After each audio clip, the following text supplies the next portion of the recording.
আমার হচ্ছে প্রত্যেকটা বই পরীক্ষার আগ পর্যন্ত হইতে প্রায় 17-18 বার করে রিভিশন দেওয়া হয়ে গেছে। প্রথম এবং দ্বিতীয় অধ্যায়, এই দুটো অধ্যায় আমি 3 স্টার দিব ভাই। এশিয়া মহাদেশের দক্ষিণে বাংলাদেশের অবস্থান, এই জন্য যদি পরীক্ষায় আসে যে বাংলাদেশের কোথায় অবস্থিত, কোন দিকে অবস্থিত, তার মানে এখানে গুরুত্বপূর্ণ শব্দ হচ্ছে দক্ষিণ।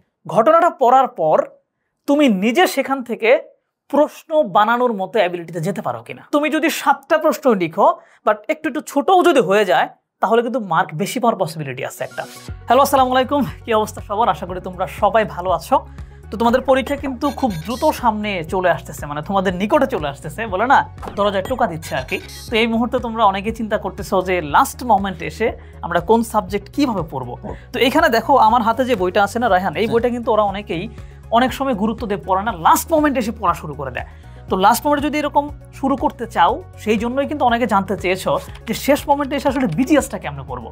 তো আমি আর রায়হান দীর্ঘদিন যাবত হচ্ছে বিজিএস পড়াচ্ছি, আমাদের শিক্ষতেই হচ্ছে আমরা দীর্ঘদিন অনেক স্টুডেন্টকে পড়িয়েছি। তো সেই অভিজ্ঞতা কাজে লাগিয়ে তোমাদের আজকে একটা স্পেশাল, দেখো যে লিখেছি শেষ মুহূর্তের সেরা গাইডলাইন, একটা গাইডলাইন দিব।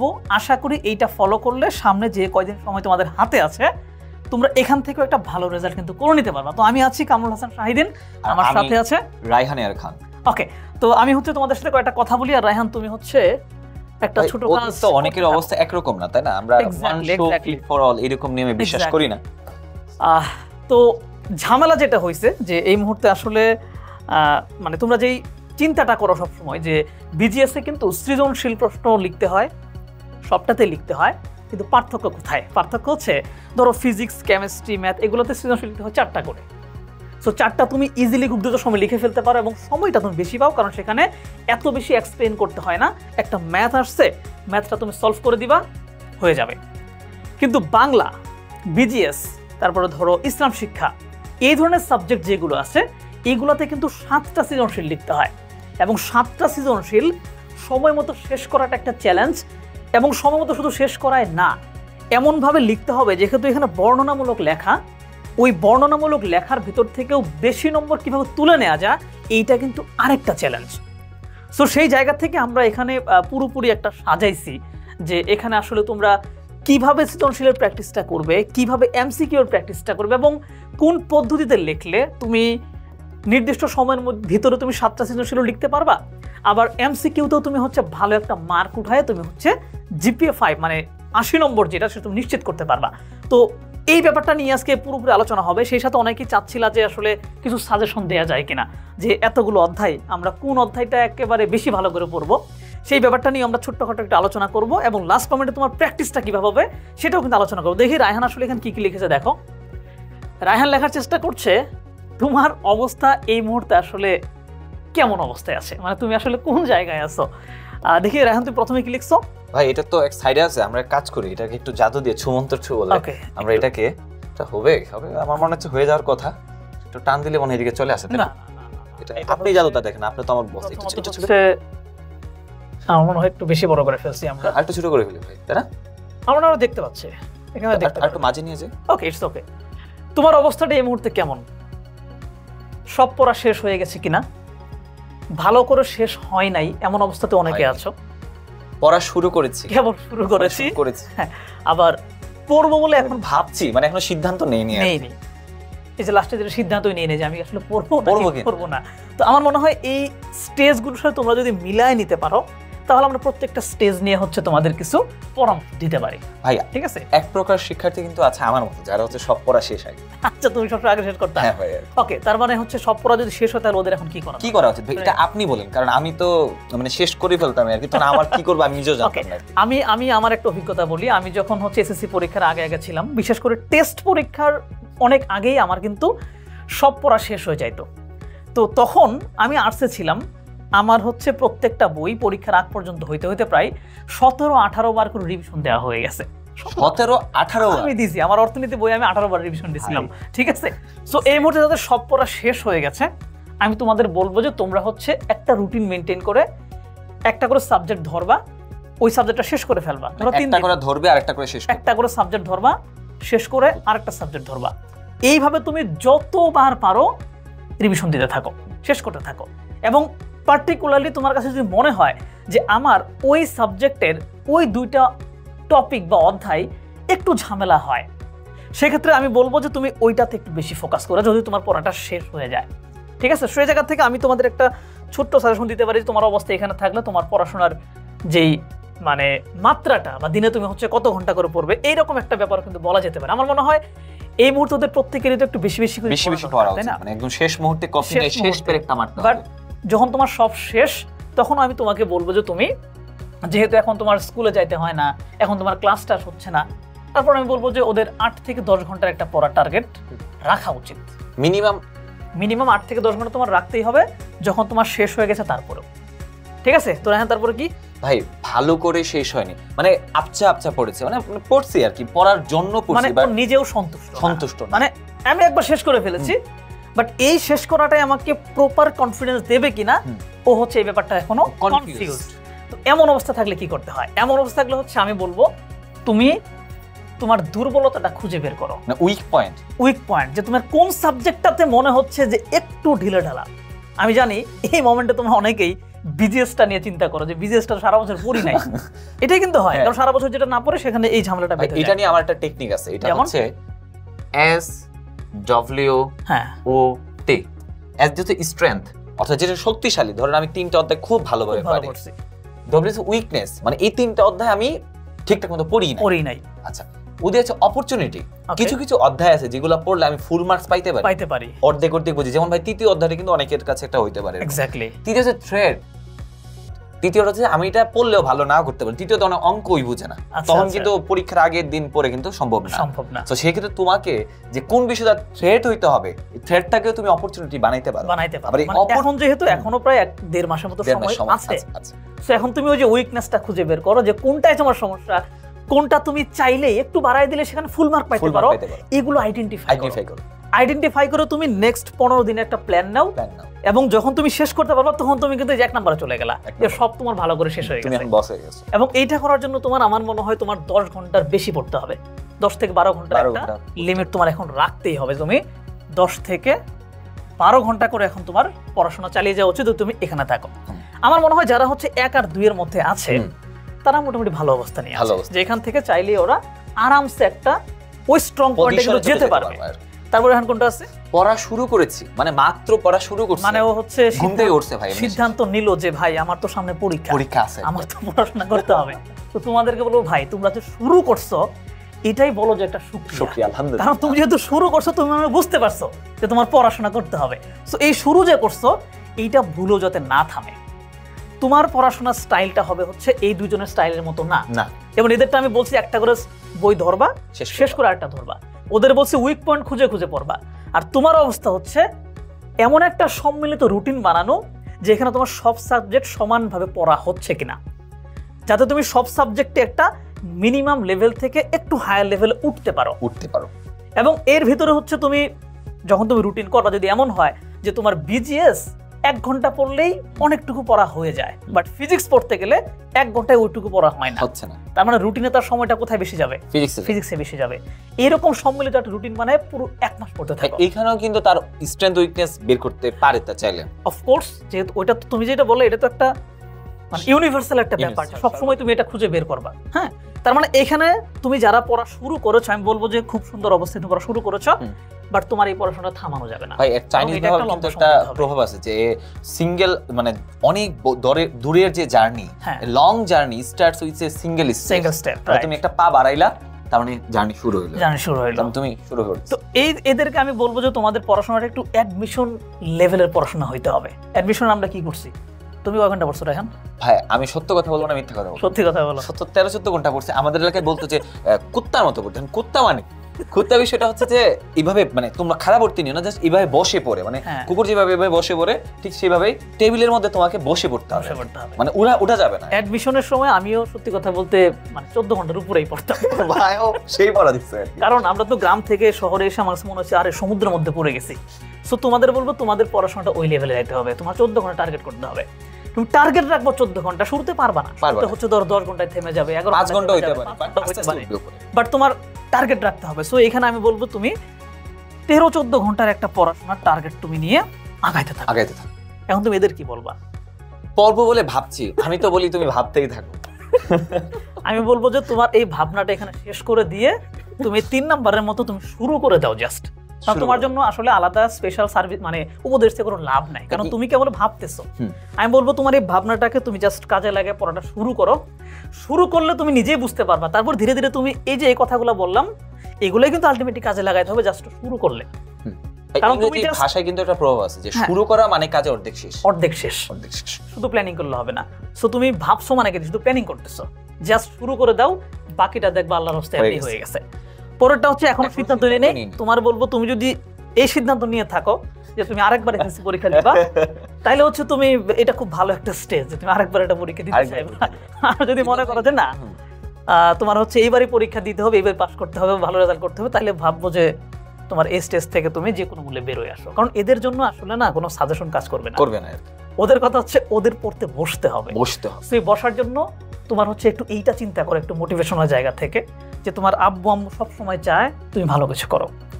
এবং আমাদের অন্তর হচ্ছে একটা ভিডিওতে কথা বলছিল যে একটা সন্তান যখন জন্ম নেয় তখন মায়ের যেই কষ্টটা হয়, যে ব্যথাটা হয়, কতগুলো হাড়ের কথা যেন বলছিল, যতগুলো হাড় একসাথে ভেঙে ফেলে যে কষ্টটা হয় ওই কষ্ট একজন মা পায়।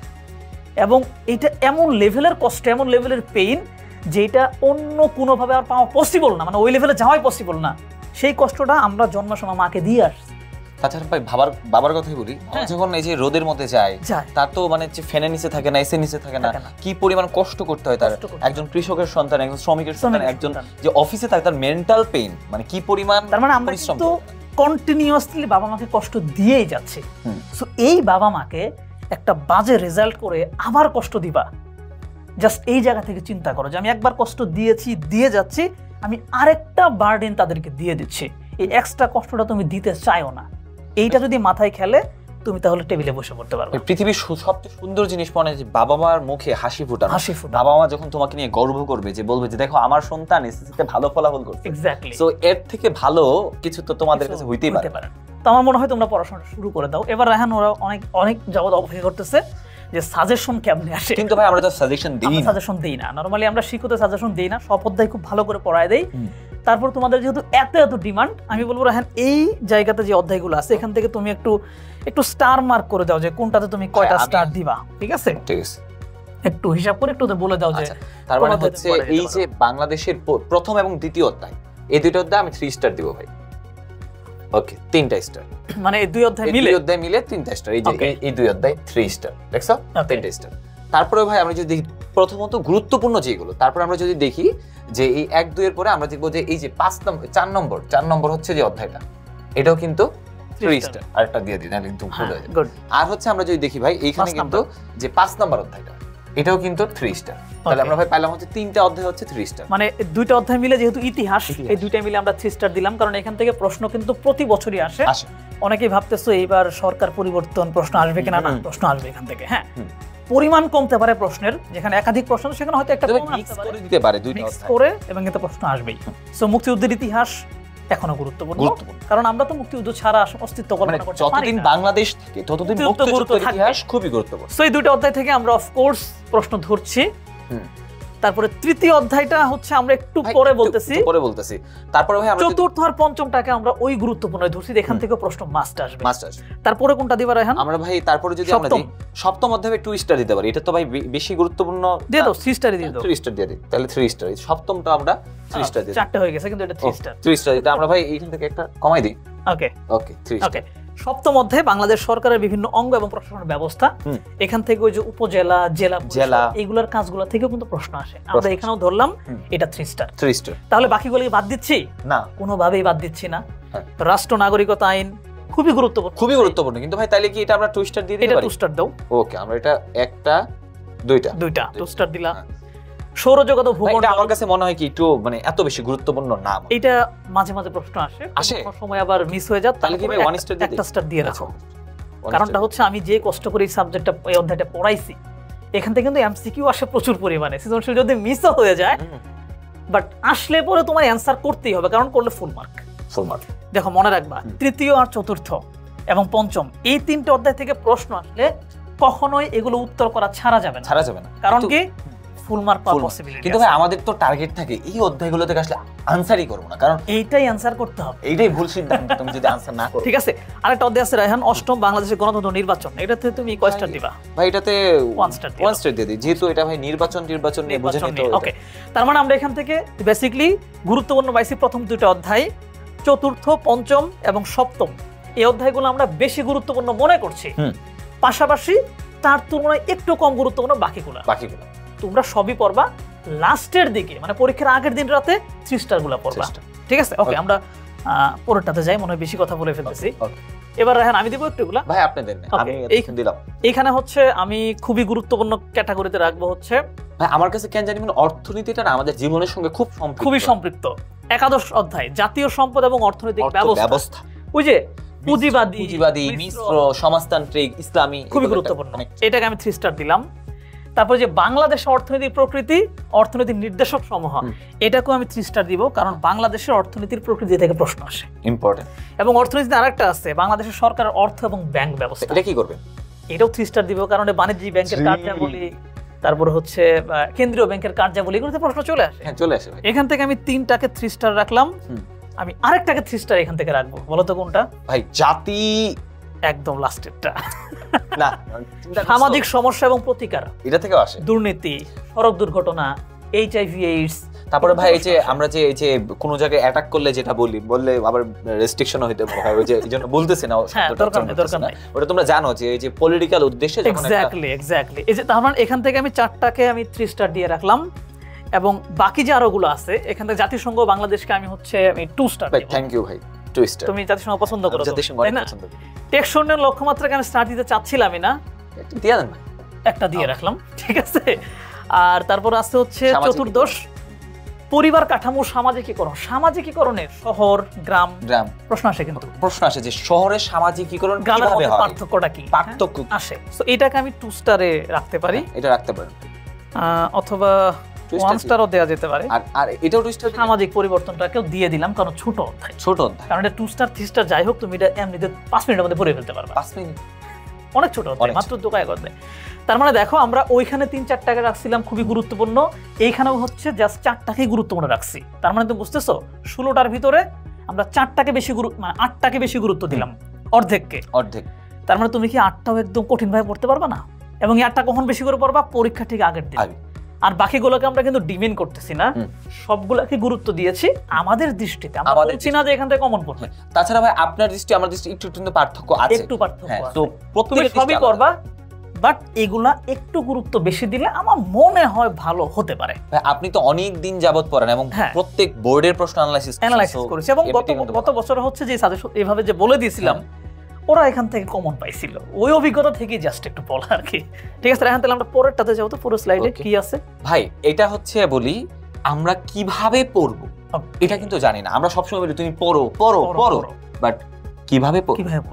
তোমরা যারা আমাদের ক্লাস করছো, ক্লাসে তো আমরা কনসেপ্ট বুঝাই দিছি, এখন তারপরেও তুমি যে লাইন ধরে ধরে পড়বা, এক্ষেত্রে তুমি কোন পদ্ধতিতে পড়লে তোমার হচ্ছে খুব সহজেই এমসিকিউ, ক নাম্বার, খ নাম্বার এগুলো কভার হবে, সেটা না তুমি একটু দেখাই দাও তো। মনে করো এটা হচ্ছে একটা বইয়ের পৃষ্ঠা, তুমি যদি পড়তা, ওরে তুমি কোন পদ্ধতিতে পড়তে বলতা, কিভাবে তুমি এখান থেকে তথ্য বের করতে বলতে একটু বলো। এমসিকিউর ক্ষেত্রে প্রথমত আমি যেটা চিন্তা করি যে এই যে এই লাইনটার মধ্যে সবচেয়ে গুরুত্বপূর্ণ শব্দ কোনটা।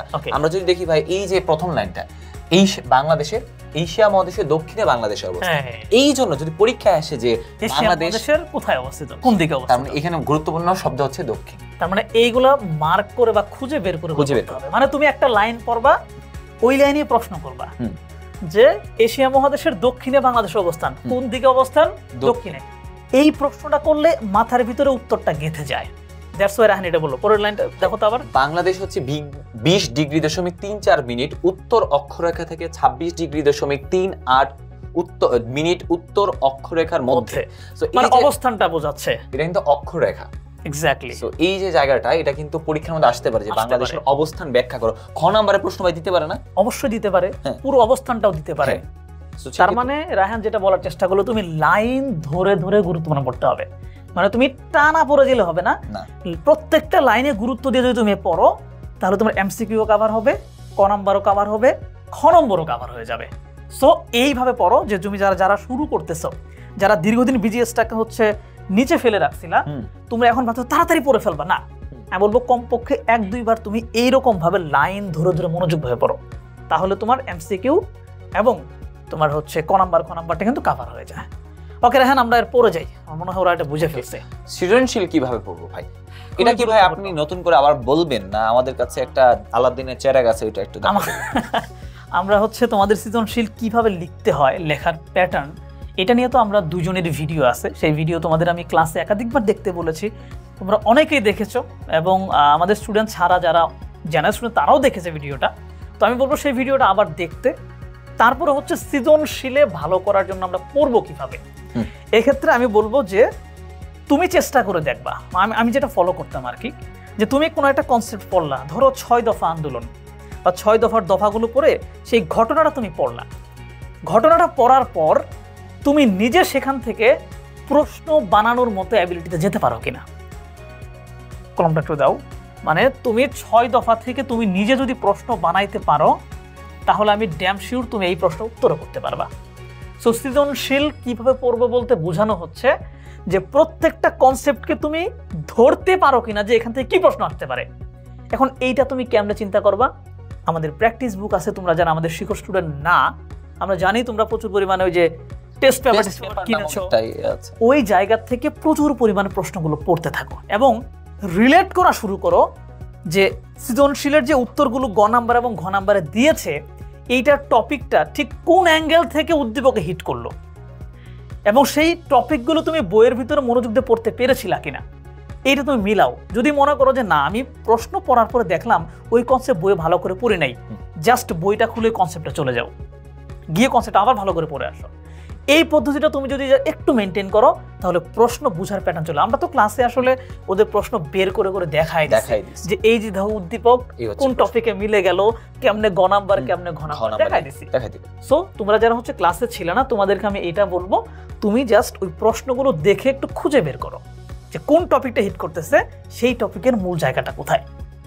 ঠিক আছে? অর্থাৎ আমি যদি সারাংশ করি বা সারমর্ম করি, অর্থাৎ আমি একটা টপিক পড়ার পরে সেই টপিক থেকে কোনো প্রশ্ন আমি নিজে বানাতে পারি কিনা, এই চিন্তাটা করতে হবে। আর 2 নম্বর হচ্ছে আমি এই টপিক রিলেটেড যে বিগত বছরের প্রশ্ন আসছে বা স্কুল কলেজে আসছে, ওই জিনিসগুলো আমরা হচ্ছে রিলেট করতে পারতেছি, মানে 6 দফা থেকে কোন প্রশ্নটা আসছে, দুইটা বিষয়। ঠিক আছে? এবং প্রশ্ন বেশি বেশি একটু পড়তে হবে, তাহলে তুমি ধরতে পারবা।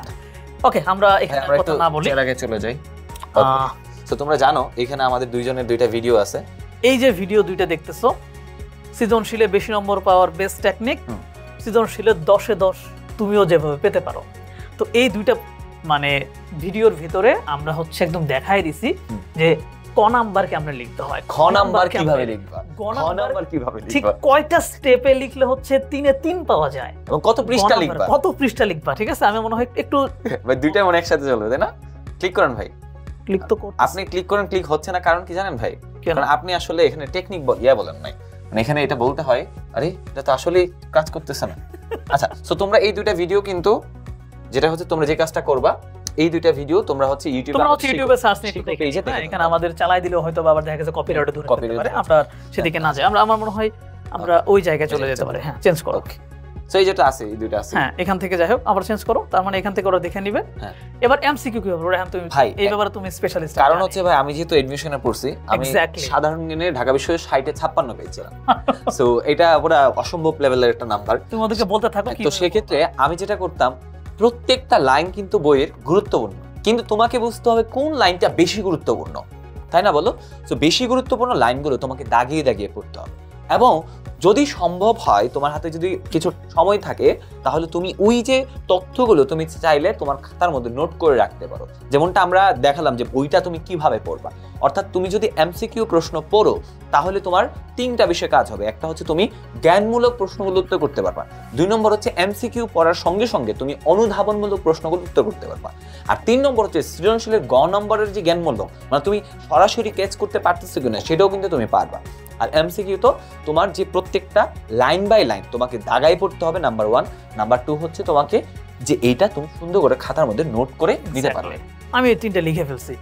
লাইন ধরে ধরে পড়বে, সাল এবং ঘটনা নোট করে পড়বে, আর আমাদের যে প্র্যাকটিস বুক ওটা বললে হয়ে যায়, যাদের প্র্যাকটিস বুক নাই তারা টেস্ট পেপার থেকে প্রচুর পরিমাণে প্র্যাকটিস না করলে কিন্তু হবে না। প্র্যাকটিস না করলে মানে এমসিকিউ পাওয়াটা একটু মুশকিল হয়ে যায়, এবং বিশেষ করে আমরা তো ওদের একটা সাজেশনের মতো দিয়ে দিচ্ছি, ওইটা ওরা ঠিকঠাক করে নিলেও কিন্তু হয়ে যাচ্ছে। তার মানে এই